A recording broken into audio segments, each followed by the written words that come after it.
And I remember it was August 2011 at 3:43 in the morning. And I was like, well, maybe it's not everybody else's fault. Maybe it's my fault because I never ever took responsibility. And so I Right. said, oh, I can't change anyone else, but maybe I can change something about me. What can I change about myself? And then finally the tears welled up inside of me. And I just said, okay. First of all, your name, Garrain, where is that from? Well, my mom's name is Sherian, Mm. and she wanted something close to that. And her friend said, how about the name Garrain? And she really liked it.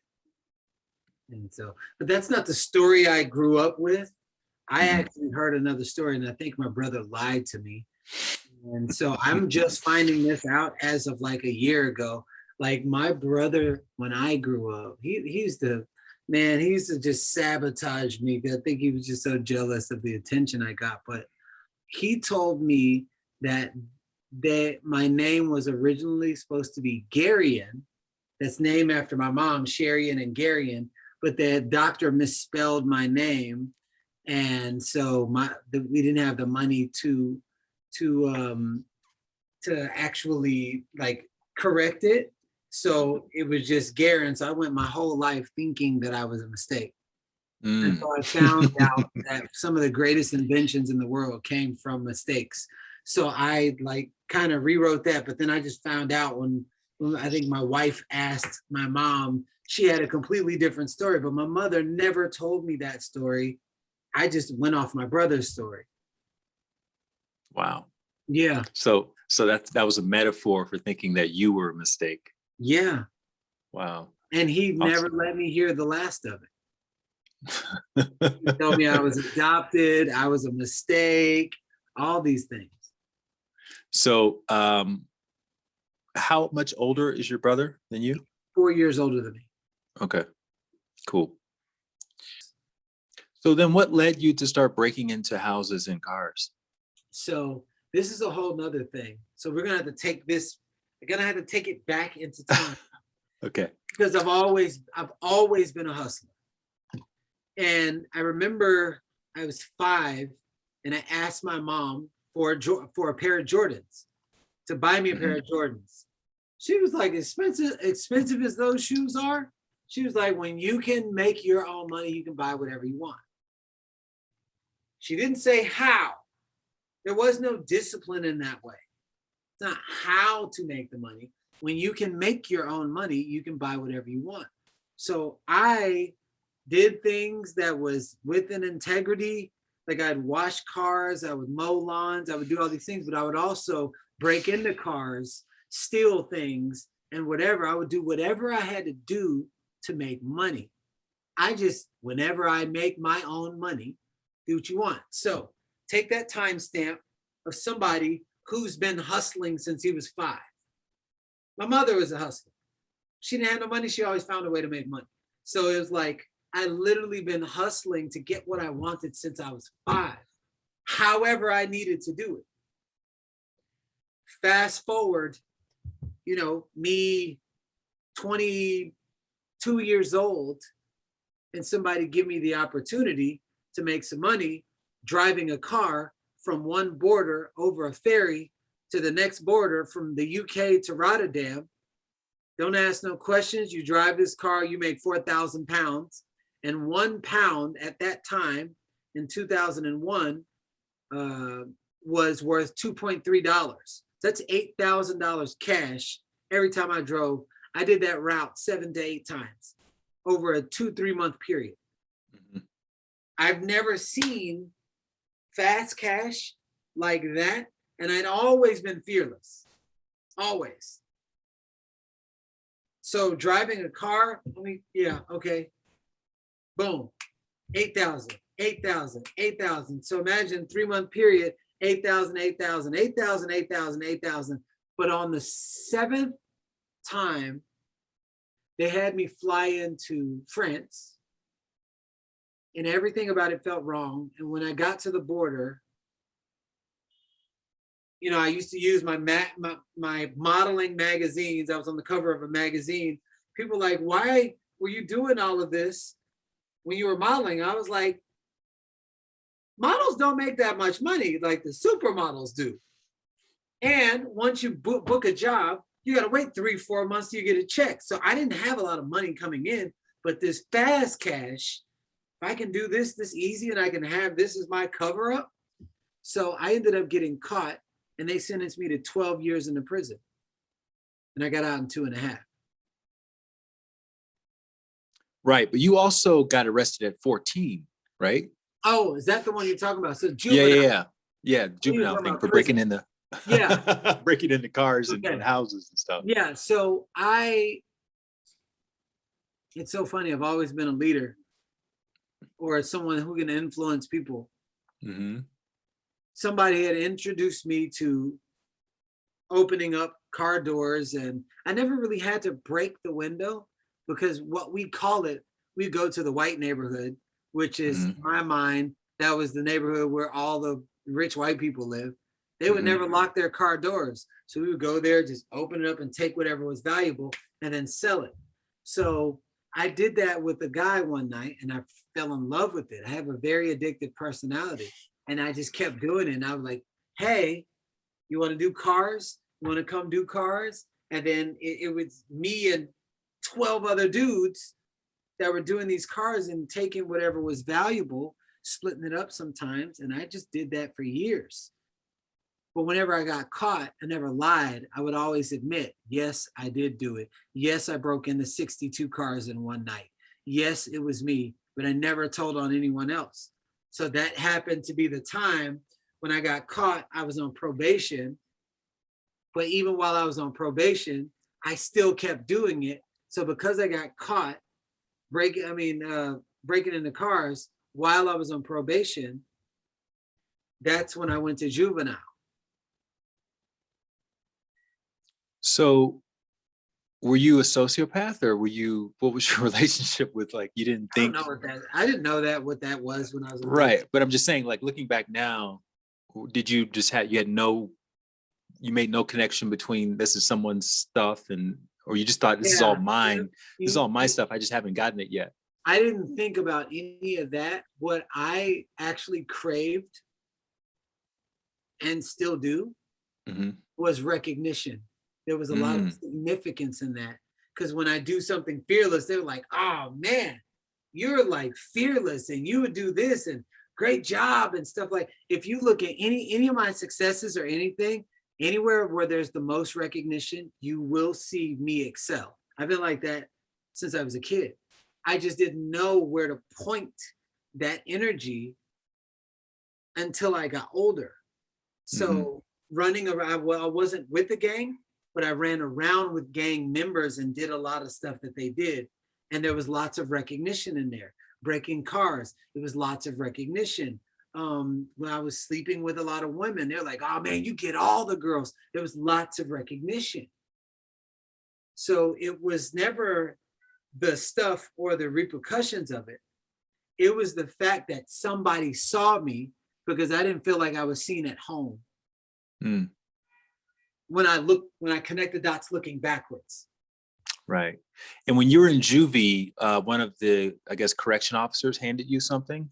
You asked him how you could get out of that situation. So, I was in there and I remember everybody saying, because I didn't start puberty until I graduated high school. So I was little for a very long time. So at that age, when I was 15, I probably had a size 6 shoe. I was about 5'1". I was very tiny. And so when I was in juvenile, everybody was like, why are you here? You're too good to be like, what are you doing here? Nobody could believe why I was so small and in juvenile. And I remember I was supposed to go to TYC, which is a prison for teenagers. And that was about 6 hours away from my mom. Mind you, I had never been away from my mom. So me being in juvenile was the longest I'd ever been away, but she could visit. And I was supposed to go to juvenile. And because I had 62 counts, anytime you break into a car, it's considered a felony. I admitted to all 62. So it was considered having 62 felonies. And so they were trying me as an adult at 15, and I was 5'1" and a little kid. So here's what was supposed to happen. I go to juvenile, then I go to prison for teenagers, then they try me as an adult at 16. I remember dreading going to TYC. And I was in line, and we weren't supposed to get out of line. And I remember seeing this man. He had gold trimmed glasses, khakis on. He had a little bit darker skin than me. He was bald and in a white button down shirt. Something told me to go ask him, how can I get out? And I wasn't supposed to get out of line. I was like, excuse me, how can I get out of here? First thing he said is, do you know the Lord's Prayer? I was like, no, what is that? He pulls out this little orange Bible, and he said, when you learn the Lord's Prayer, that's when you'll get out. And I remember saying, that was the stupidest thing ever. And I took that little orange Bible, and it was literally in my cell for the longest time. A week before I was in there for 6.5 months. The week before I was supposed to get out. And I was like, man, let me see what's in this. Let me learn this stupid Lord's Prayer. And I just started, our Father, Lord in heaven, hallowed be thy name. Thy kingdom come, thy will be done on earth as it is in heaven. Give us this day our daily bread, and forgive those who trespass against us. And lead us not into temptation, but deliver us from the evil. For thine is the kingdom and the power and the glory forever and ever. Amen. I did that over and over and over and over and over. Sometimes people quote things from memory, but it was almost as if just saying those words was doing something internally inside of me and having me walk into mastery, but I was unaware of what was happening. One day, I remember not having to remember it. And it just felt like it was a part of me. And I stood up and I would just say it every single day. And then I just said it, and I was just like, that felt different. As soon as I finished, I felt that there was a knock on the door. Mind you, it's a week before I leave off for prison for teenagers, TYC. Soon as I finished the Lord's Prayer, when I felt it in my body. Knock, knock, knock, knock, knock. Jones, today's your lucky day. You're getting out. I remember looking at the little orange Bible, and I'm like, wow. And ever since then, that was the defining thing that supported me in my relationship with, I'm a follower of Christ, with my relationship with God, and I wavered so much, but every single time I go back to the Lord's Prayer, and it just, I become it. I read the book until the book starts reading me. The most magical, miracle things happen with grace and ease. And it started when I was that little kid, and I've seen so many instances of me being connected to my spirit, the spiritual aspect, and abundance follows, or miracles that don't make sense according to how human brains think. What was the legal loophole that the universe used to get you out of that place? Nobody knows. Wow. Nobody knows. Jones, you're getting out. That's insane. Yeah, it was just like a, Jones, you're getting out. Today's your lucky day. So you go back to school now. You're becoming more focused, but you're still, I guess, breaking into stuff and stripping and this kind of thing a little bit. I didn't start that until I got to. You're in high school, right? In 11th grade. So yeah. That one was more freshman, 14, 15. And then, because see, I didn't know that what I was feeding my mind was causing me to be a different person. I just thought I was lucky. I was like, woo! I was like, wow, I'm so lucky.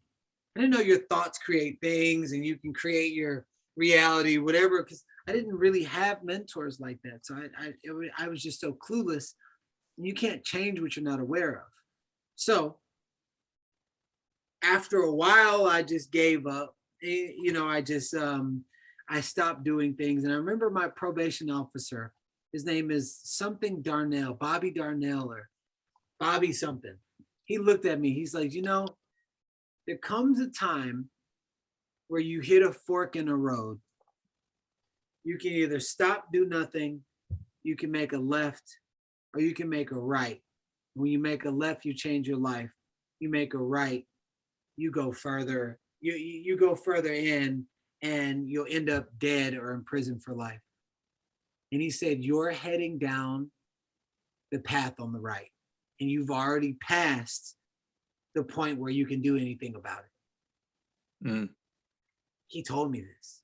I remember him saying, I wish I could meet him and say, bro, I took a left.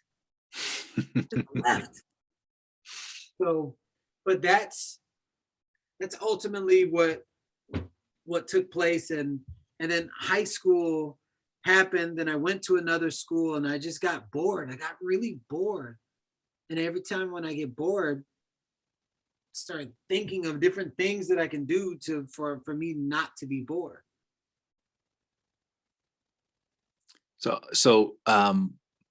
It's interesting. You and I actually ended up in New York around the same time. We were both modeling. I was modeling for, I was with DNA. I was with Boss for a little period of time. I was with Ford for a period of time. You were with Wilhelmina and Ford. Yeah. Talk about how you ended up in New York. What was the circumstance that brought you? So I started modeling in LA, and I was with Wilhelmina for print.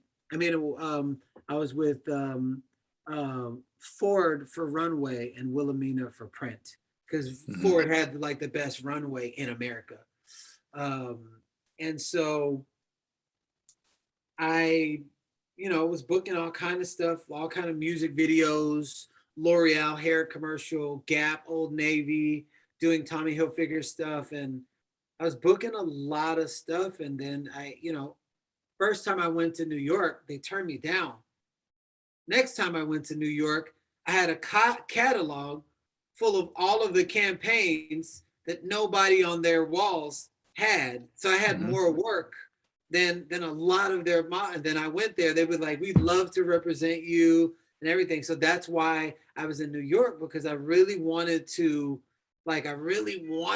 bigger jobs, and I wanted to hit that New York market. So that's why I originally went to New York, and how I got to New York, because I was with Major in New York. Me and Channing Tatum started together, and we were super connected boys. Me, Channing, and this boy named Lucas were all like top models that were on the come up. Me and Channing did Sean John fashion show together, Fat Farm, and stuff like that. And that's how I hit the New York market.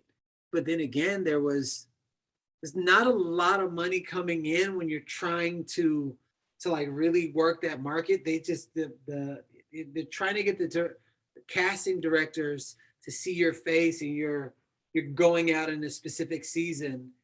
And me being in New York, I was just like, man, I want that big life. I want to drive nice cars, and that's something I always wanted. And so, when the opportunity presented, and it's so wild how it presented. I was at a fashion party in New York. Johnny something, whoever the photographer is, I forgot it. Johnny Hernandez, big time celebrity photographer. He was like, I want to get you a picture with Miss France. Her name was Sonia Rowland. And then I took pictures with her, and we just headed off. She ended up being my girlfriend, and I went out to France to go visit her. And she was out of town a lot, because she was like Miss France 2001 or 2002 or 2000, one of those. But she was always shooting movies, everything. She went out of town. I went to a party. I saw somebody from LA that I knew I knew they weren't good people, the people that were up to good. However, it was a familiar face in an unfamiliar place. Mm. And when you just see that, your senses just raise up. And so we're speaking the same language. And then that's when the opportunity to, I'd say, drive luxury vehicles from one country to another for a large sum of money, or at least that's what I thought, presented itself. I took it. Was it a random stop, or were they stopping everybody? You just the wrong place, wrong time type of thing when they stopped you? You know, I think I was set up. Hmm. Because what I learned, what I later learned, this was later on, like 2 years in, Mm-hmm. is that whenever somebody gets busted with drugs, they all come over from all of the posts to back that person up. So if they all come over, it leaves the other portals open for cars to just drive through. Mm-hmm. And since, the reason why I got out, because after they tested the drugs, they retested them. It was an extensive search. 85% of those drugs were fake. Wow. So it wasn't 6.2 kilos of heroin. It was like 1 kilo of heroin and a bunch of. So they tested the drugs 3 times. But after 2.5 years, it's so interesting.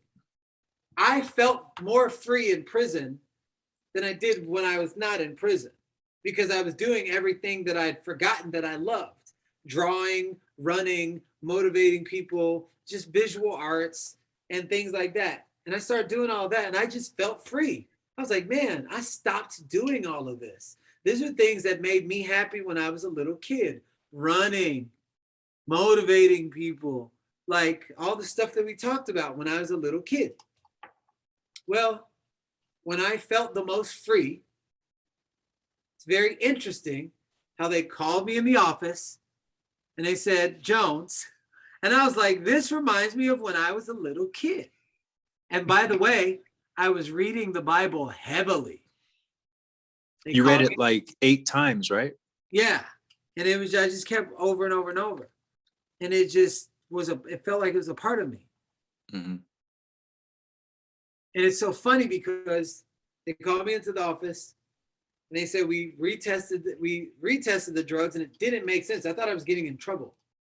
It didn't make sense why they retested drugs. And they said 85% of it was fake. It was either 85 or 90. It was a high number. So I might be paraphrasing. And for the amount that was real, you've already done the time. You're free to go home. He must have been thinking, holy shit, this Bible stuff really works. I wasn't aware. I wasn't aware. You can't see the picture while you're in the frame. It wasn't until later, until I connected the dots looking backwards, I'm like, oh, there's a formula here. When I have a great relationship with God, when I'm doing the stuff that I love, and I'm in my word, something magical happens every single time. And I have so many examples of it. And it even happened way away in Europe. I wasn't supposed to get out till 2012. I went in 2001. So I felt free. Jones, you're free to go home. And did you start reading The Power of Positive Thinking in prison, or was that later? I read it when I was 18. And a lady, a fashion show coordinator named Shannon Davidson, she had gave me that book for my 18th birthday, and I thought it was the stupidest thing. One, I used to have a speaking impediment, and so I never read books. And I was also in special education classes in high school. So thinking I'm stupid, talking like this, I had an issue with people who spoke eloquently with big words and spoke with passion. Kind of like I'm doing right now. Mm-hmm. Only I don't use really big, eloquent words. I just talk how I talk. But when people would talk like that, I would clam up in a shell because it was such a deep insecurity for me. And so I originally used The Power of Positive Thinking, that book, when I was 18, to over enunciate every word that was in the book. But I didn't read the book for the message that was in the book. So I was like, the other day, I was forgiving my family. So I just started reading it out loud and over enunciating.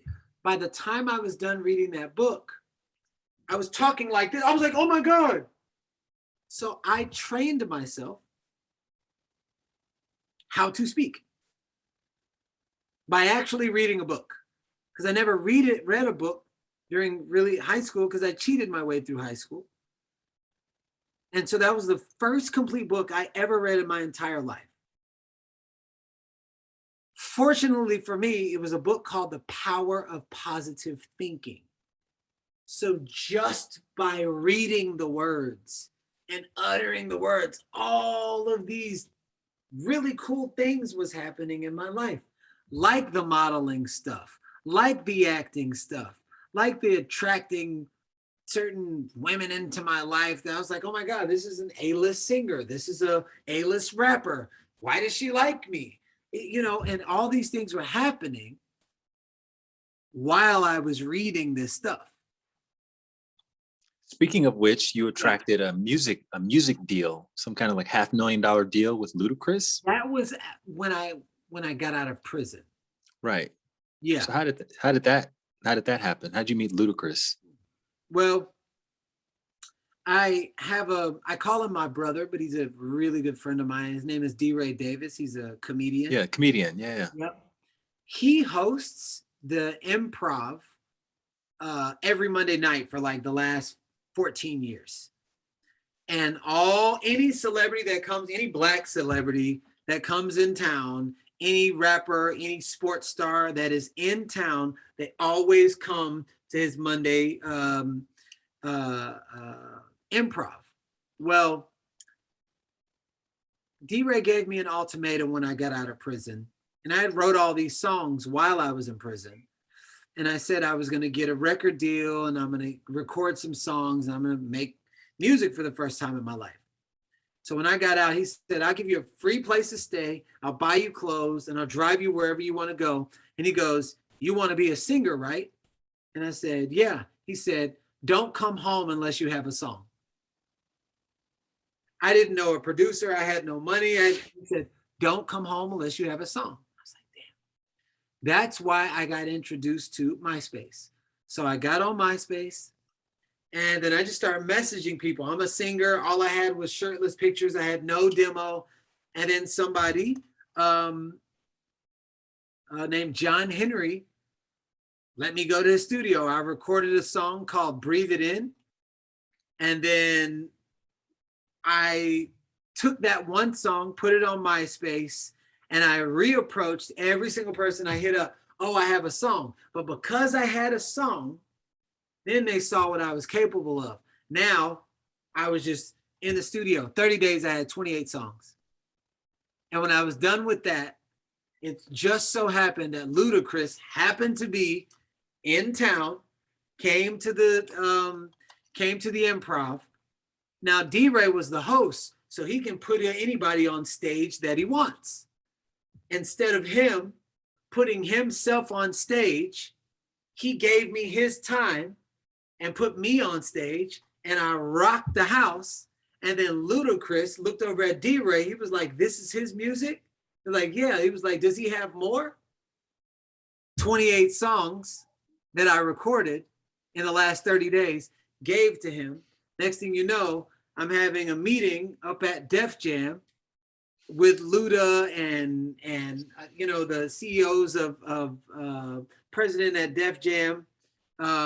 Kevin Lyle and those guys. No, it was before they were president. It was okay. Who was the guy that used to be on Lior?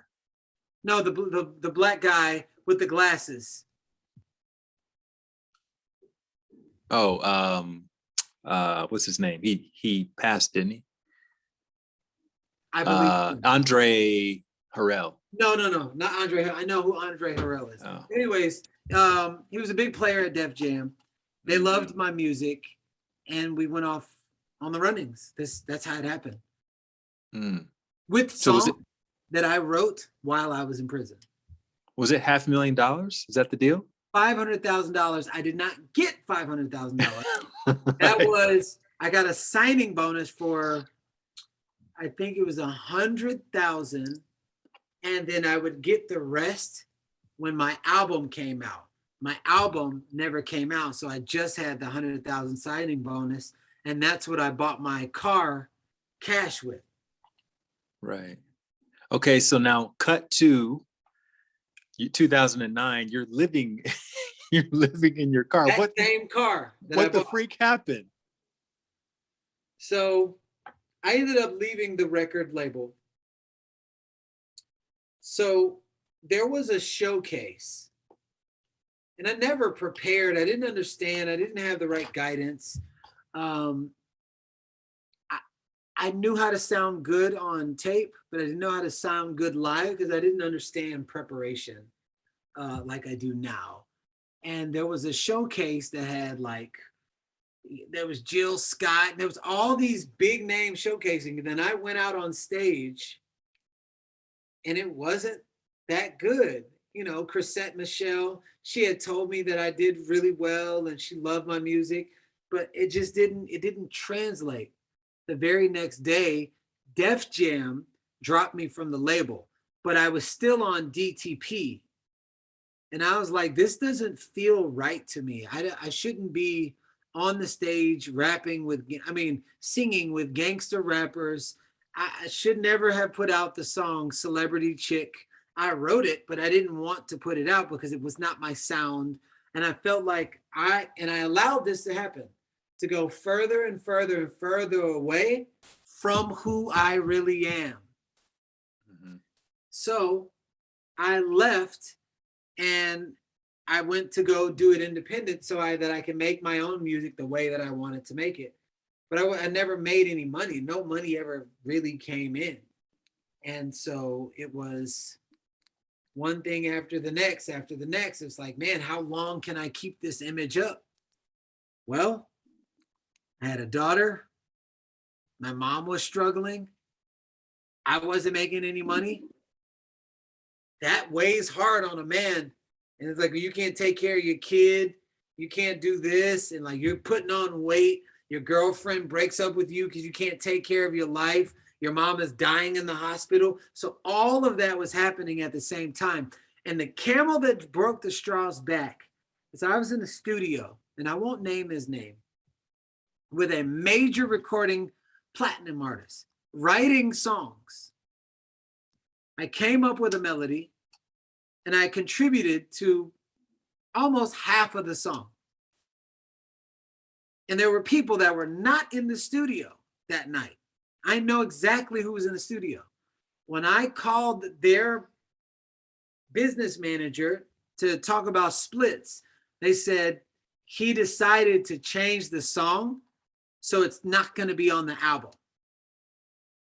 That song came out.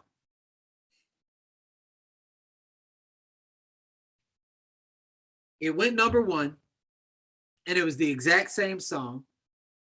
It won a Grammy, but that whole time I was living in my car, and I had to watch him give credit to somebody that wasn't even in the room, wasn't even there that night, while I got nothing. And I said, F you, F music, F this whole industry. I'll go find something else to do. And then I left the industry. When I left the industry, I went dark. I was depressed. I was stressed out. And I was like, man, they can take everything they wanted away from me. They can't take away my car. Car was the only thing I had. So I started living in my car and didn't have anywhere else to go. And it was just like the pressure of trying to maintain an image, being seen on MTV, being seen in these other things was so difficult to maintain the image. And I was too prideful to get a 9-to-5 job too prideful to go back home because I told everybody at home, if I come back home, you know I failed. So what is that like living in your car? Because I've also seen you post a photo of a storage room that you were also kind of, I guess that was around the same time, right? Yep. What was that like? Where were you going to the bathroom? Where were you parking at night? I had a membership and I had a hookup membership. You know how those are. You don't pay every month. I had a major hookup. Had a hookup membership over at 24 Hour Fitness. Mm-hmm. The one in Hollywood? Yeah, on La Brea, and no, it wasn't 24 Hour Fitness. It was LA Fitness, the one on La Brea and Hollywood. Okay. So I had a hookup there. That's where I would shower. That's where, if I didn't have a girl's house to sleep at, which I was always going to a club so I can find a different girl whose house it was so much that I got tired of sleeping with them. I was like, I just want to sleep. I just want to sleep. So I would just find a way. But when it gets to a point where you're numb with emotions, you stop thinking about the monotony of everything that's going around. Just going around, and I was just going down, down, down, down. And I'm like, how did I get myself here? Like, I don't understand. Like, I'm actually talented. There's some untalented people that are doing well. Why am I in the same spot? Why am I getting worse? Why am I hundreds of thousands of dollars in debt from having not paid taxes for the last 10 years, but they can't get you past 7? And all that was my modeling money stuff, because you had to pay your own taxes. And I never paid. And it's getting worse. My girlfriend breaks up with me. It's getting worse. Mom's dying in the hospital. It's getting worse.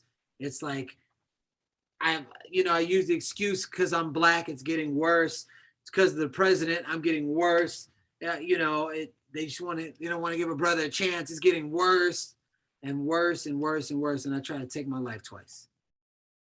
And I failed at that.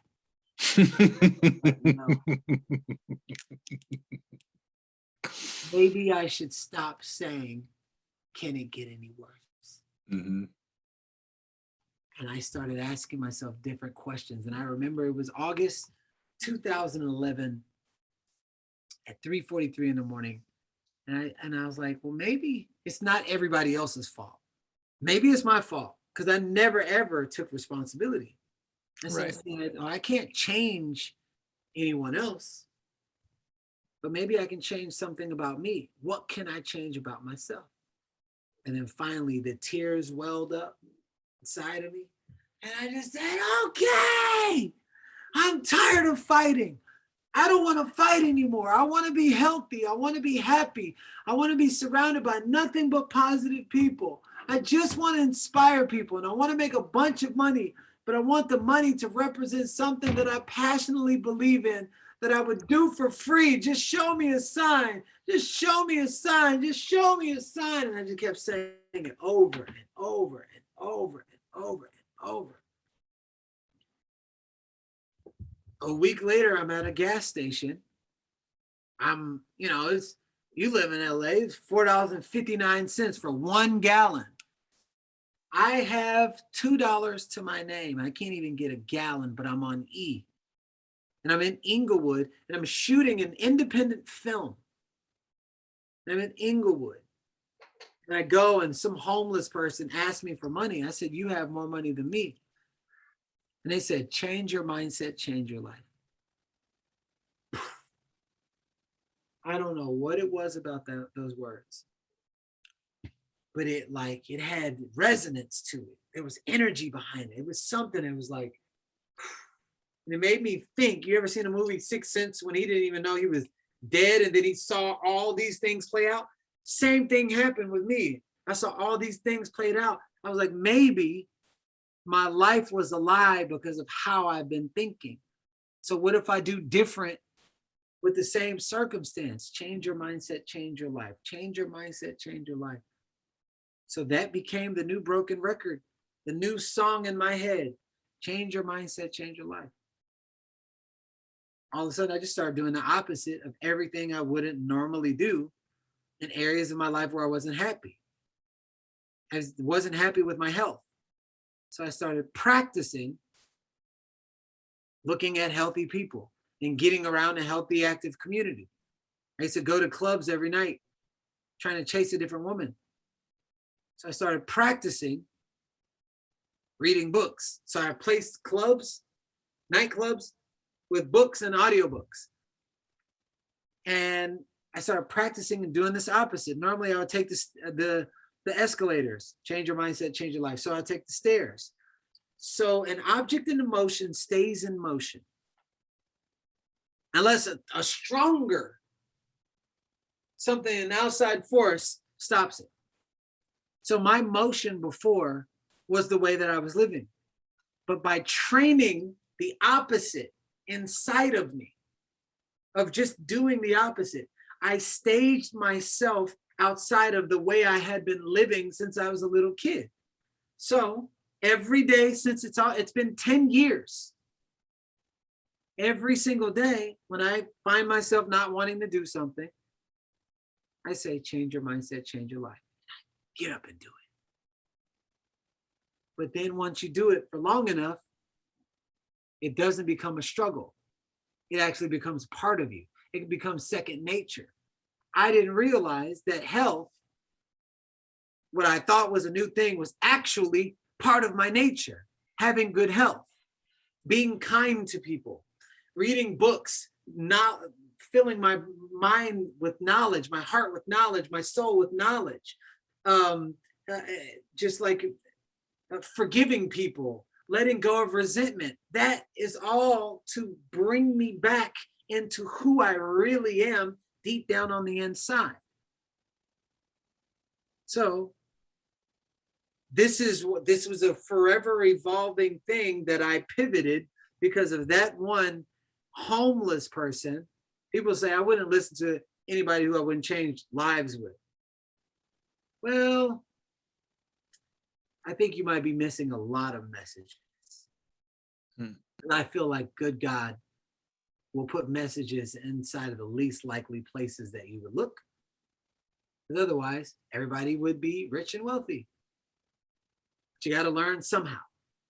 So that is how I got on the path of enlightenment, transformation, understanding. I learned the hard way and the hard way to the hard way. And I never went to the schools and got all the terminologies and got the doctrines and got the certificates.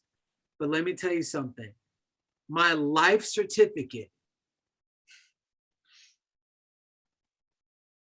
I always said, I'll never go to school for 15 years so I can get the big money. I paid the price for 15 years, and that's when the big money came. It's so crazy. I still had to go to school. So you had your own place a year later. You were a millionaire, but 4 years later. 2.5 years later. Yeah. 2.5 years later, I was earning $115,000 a month. Mm-hmm. Range on average. Did anything, so when that all was happening, right? What were you feeling inside that you were not feeling inside before that homeless person said, change your mind, change your life? Consistent joy, peace of mind, like I actually matter in the world. A sense of purpose, purpose, a sense of recognition. Because when I shared my story of me living in my car and doing all of this, and people were like, oh my God, you had 125 videos out when you were living in your storage? I never knew that. Wow, that's crazy. You had a YouTube channel with like inspirational content, right? Yeah. And I got my reps in. I didn't know that I was training myself to be excellent at speaking and at panels. You put me on a panel, you put me on a stage, well, I don't care who the big name is. They'll be like, yo, who's that guy? And because I'm fairly new to the public. I only left the bubble of the company that I was in, because I was in this part of this health and wellness company for 8 years and I didn't do anything else. It was only 2 years ago that I said, you know what? I feel like this message needs to go public. I need to go out and share it. That's when I started doing podcasts 2.5 years ago. And I was just like, podcasts, and very first podcast I ever did was Impact Theory. That was my first. A week after I said, I'm going to go public. How did Tom find you? They sent his show producer, some black dude, saw me on some little interview I did for my friend Kevin that I've known from the fashion industry, and said, we need a story like that on this platform. So the black guy had found me, showed Tom, and Tom was like, yes. But I say all of that to say I didn't know that until I shared my truth of everything that really, I mean, like naked, here's who I really am. And here's what I'm really going through. First message I got from somebody was, when you shared your story, I put the gun down. Wow. And I was like, oh, boom. I have a new recognition.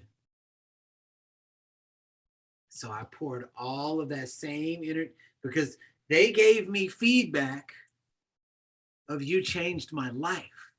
And I was like, oh, this feels good, but this feels different than the other forms of recognition of being seen than I've ever had. So the more and more people are like, oh my God, you inspire me so much. I loved when you shared that. I loved when you did this talk, and when the grittiness came out when you were speaking, I felt like this whole darkness just left the room when you had a standing ovation with 6,000 people. And all of that is the same little boy where somebody's, man, yo, you are so fearless when you break into those cars. It's like, man, you motivate me so much. And that was the moment I was like, I have a mission, I have a purpose. I understand, and I'm so worthy of it. And now I understand why I had to go through what it seems like 20 men go through, but in one body, so that I can relate to many different kind of people. I can relate to so many, the spiritual aspect, the freaking gangbanger aspect, the drug dealer aspect, the stripper aspect, the special needs aspect, the sexual trauma aspect, the speech impediments, speech impediment, and so those are the people who follow me. And they don't even share those stories until I say something about speech impediment. I was like, damn, I never really shared that with anybody, but I also had a speech impediment. Because I become the permission slip for other people to realize, oh, right, it's okay to be all the way me and to share all the way me. Your mess is your message. 100%. What was the motivation behind going up to those 2,000 strangers and asking those 3 questions? How do I love myself? How to find happiness? And how to change my life? Like, when did you do that, and why did you do that? So I remember I was just praying. I was like, God, send me a sign. Like, what do you want me to do? Like, what do you use me? Like, what do you, like, give me what do you need me for? Like, I'll do it. And people just kept saying, you should write a book. You should write a book. You should write a book. And usually when things come in multitudes like that, and it keeps coming, it's because I probably ignored the signs early on. But when they keep coming like that, it's because something's trying to get my attention. So finally, I decided to write a book called Change Your Mindset, Change Your Life. I didn't know how. I didn't know a publisher. I didn't know anything. And while I was in the process, and it was a 5-year process to write my book, but it didn't take me 5 years to write it. It was 5 years because I was just like I'm trying to write the perfect book. I'm a follower of Christ, but my best friend's Jewish, and I have Muslim friends, and I have gay friends, and I have all these. And how do I write a book that fits everybody? That was where the difficulty was. Instead of just writing my book for my own story, instead of trying to please people. So I went through that whole process, but in that process, I just decided to ask. It's like if you can ask the universe 3 questions regarding change, and you could get the answer, what would it be? So at every event I ever went to, I would just hand out cards. I still have them right now. I have them, like, it's funny. I just found this box that had all my index cards, and it has all these questions. Well, the questions that got asked the most, I felt like I could answer or support the statistic of the world's questions. So whichever question was asked the most, what's my purpose? How do I find love? You know what I'm saying? That's a question that millions of more people are asking, if that's the commonality of a question. So when it came to that became the questions that I answered inside of my book, because the people asked it. So that was an everyday people's guide to understanding the questions that you typically ask every day. And what is the Youth Foundation? It was, I'll tell you. So I have the Change Your Mindset Youth Foundation. And when I created it, it's because someone else suggested it. So it's something that went on the back burner because it's not something that I resonated with right then in the moment. But it's somebody said, oh, it's time to do a foundation now. So I went to go do a foundation now, but it just didn't resonate with me now. It's kind of like when somebody was like, okay, hey, let's go to church. Well, I don't want to go to church right now, but I did it because I was like, I don't want God to be mad at me, so I'm going to go, but I don't. So it's on the back burner for right now because there's some things that I am taking care of regarding men, regarding my own life, my family, my new daughter, my daughter that's almost 20 years old. And, but the Change Your Mindset Youth Foundation is a foundation that will support underprivileged youth that came from similar environments that I had. And there'll be books and apps and opportunities to connect, almost like a Big Brother type program with the youth who need a certain level of education because they don't get access to it.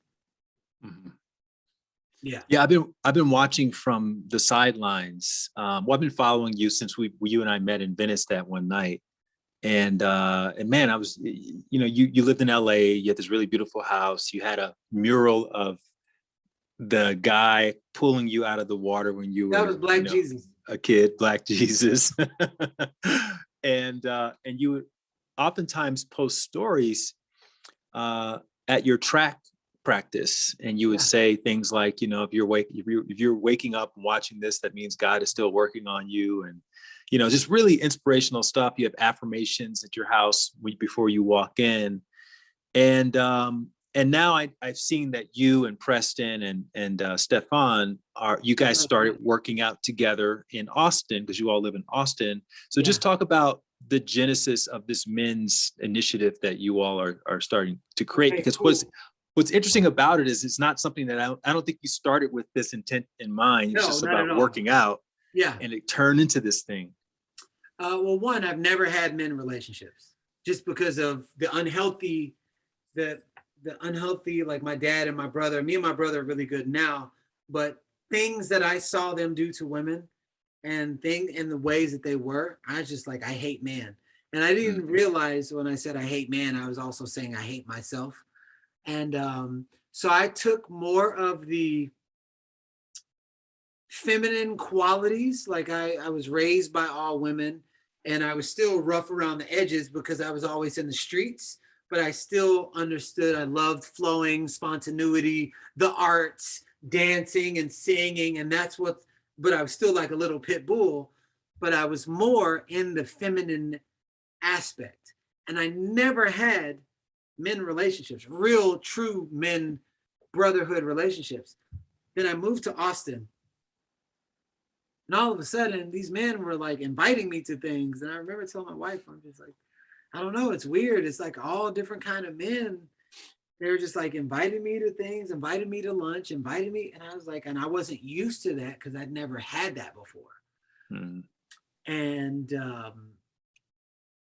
you know, I've known Preston for 20 years, but we were never really close. I just known him. He's a fashion guy, and he was doing a bunch of stuff that I wanted to do, and I didn't know how to get into that industry. So I like hated on him for a while. I've also known his wife separately, Alexi, for 20 years as well. She's one of the people who used to write me while I was in prison, you know. Wow. And so, you know, I've known both of them separately for a very long time. And one day he invited me to a garage workout with Stephanos, who I did not know. And we just kept working out. And I was like, this is like really cool. This is right when we moved here. We kept working out. We were inviting more men. And I was like, man, it's like, I feel like when I was like a little kid, I used to ride bikes with my little homies in the neighborhood and everything. And we used to like wrestle and talk trash and everything. And then we just kept doing it. And then we outgrew Stephanos's garage. And then we went over to my boy Cal's house. Cal Callahan, he's a big time investor. And he had this like CrossFit set up called the bunker in the back. And then we just kept working out and we were meeting all kind of people. Well, I happen to love motivating people. So instead of just the workout, at the end, I would close it with like the hoorah and motivating people. And then one guy walked up to me. He's like, man, you have no idea how much you changed my life. Notice the trend. He gave me a form of recognition. He was like, man, my relationship with my wife is better ever since I've been coming, and largely because of the stuff that you say after the workout. So I just kept doing it, and I kept doing it. And more guys were coming, and more people were coming. And from there, from that aspect of people coming, we outgrew that Cal's house. On it. Yeah, went to On It Primal Gym, and then we outgrew that place. So, we're gonna go to a park. And then Preston called me. He was like, hey man, I got this idea. He's like, I tried to do this before, but I tried to do it by myself.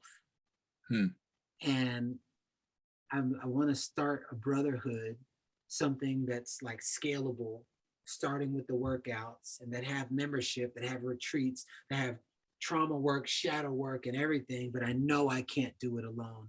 And I love the way you show up in the world. And, and the first meeting I went to, I said, why me? You say you love the way you show up in the world. I was like, all these people, there's so many powerful people. Why me? He said, because I watched you in your last company. I watched you take a group from 0 to 475 people on a beach working out, playing dodgeball. And I saw you create a movement that turned into thousands of people. There's not many people like you. And I'm really good at what I do, but I don't do that in that way. And so he said, that's why you, because no one, he said some like cat in the hat quote. He was like, no one can be more youer than you. I was like, oh, I'm in, bro. You say you quoting cat in the hat? And it was the same with Stephanos. He's like really big in the men's work. I never did men's work, but I did transformation work. So I just understand people, period. But same with Stephanos. And we all just formed together. We just kept meeting and kept meeting and kept meeting. And then we formed a leadership group of like 16 other guys that were the most passionate at the workouts, and they have to happen to be gifted in so many different things, but they're so gifted that if none of us were a part of it, they could run a coalition by themselves. So it's not only us, it's 16 other people that are so gifted, and we happen to work together because we love the mission. So it just kept turning into things over and over and over, and all we're doing is providing the space for the spillover that authentically keeps happening. So every man is who we are, and me and Stephanos and Preston, we're the co-founders of Empowered Brotherhood. That's capital M, poweredbrotherhood.com. You go on there. We have a retreat coming up in January called the 48-hour retreat. There'll be ice baths, sound healing, shadow work, but you got top level coaches. Typically it's like one and all the helpers. You don't have grade A master class teachers all working together in one space. So the elements and the elevation of what these men are getting, creating a new identity of how man sees himself and how the world sees man, is our mission, to truly help men. So that's what it's about, and that's how it came about. I wasn't seeking it, but it sought us, and I answered, and we answered to the calling. So beautiful. And I think that's just it's a testament to, because when I see you specifically in that space, it's so clear that is a part of your purpose, right? But it's not something you went to Austin to seek out. You may not have even put it on a list of things you ever wanted to aspire to achieve in your life, but you just kept taking steps. And, we could argue, obviously, that everything in your life has been leading you to this moment. And I think you're just getting started, man. I think we're just seeing the beginning of what's to come. I say it all the time.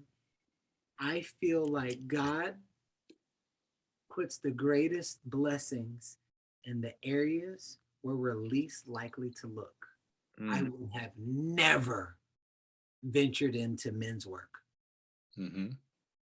You just like working out, and you like pushing yourself in a workout. I love pushing myself, and then all of a sudden, here I am. It's like the leader of this. I was like, whoa. And it is, people are moving from different countries, from different cities to be in that energy. They were like, there's nothing, because a lot of people that got men's work, they don't have that workout piece, that primal piece, that they don't have the whole spectrum. And so people like, I left this to come here because I need this. And now I realize in my own marriage, I didn't know how much I needed it until I'm in it, because I was trying to make my wife all of the things that the brothers, they meet those needs. She can't be all the things. So this is how everything happened. You guys got me damn near wanting to move to Austin. Bro, I wouldn't. Where are you? I'm in Mexico City, but I was just having a conversation with a friend of mine yesterday about if I had to go back to the States, where would I go? I was like, probably Austin. I'd probably go to Austin. Bro, and I can't lie. It's because of all these, it's all the stuff I'm seeing online, man, with you guys doing such great work. And I've never been a part of a men's initiative as big as the one as you guys have created out there. And so it's exciting to watch. Come to Austin, Light. I know I'm gonna come and at least visit and just try to drop in on some of those sessions. That looks amazing. Every single person that has come to visit stays. Was like, it makes no sense for me to go back to where I was. Wow. I love that. Yeah. Cool, man. Well, look, I want to wrap this up. And the way I typically do that is I loop back around to your childhood favorite activity, which for you obviously was running. And you mentioned freedom, You felt a lot of freedom in running. Yeah. And I've also heard you in other interviews talk about the things that you were closest to as a child usually are what you are aligned with as your purpose and your path. And obviously you help people find freedom, not and I think the mistake that we sometimes make is we think about, oh, as soon as I become financially free, all my problems will be resolved. And your whole thing is, no, become free within, find that freedom within yourself, and then all the resources you need for whatever you're doing in life you'll attract to yourself. Yeah, because when you free up that space, the resources fill in those gaps. That's right. When you take the old beat up car out of the garage, you can actually put another car in. So you create the space to make room for your blessings. So just want to acknowledge you for not killing yourself those 2 times. Those are the only times I'm happy you failed. Yeah. And for continuing to show up and for continuing to share the more embarrassing, darker parts of your story with the world in an effort to help those of us, because we all have them, to help those of us feel like we can relate to your story and that there is hope. There's hope. And we can't let anybody take that away from us. As Andy Dufresne says in that Shawshank Redemption movie that you saw in prison that time. Yeah, bro. So thank you very much, man.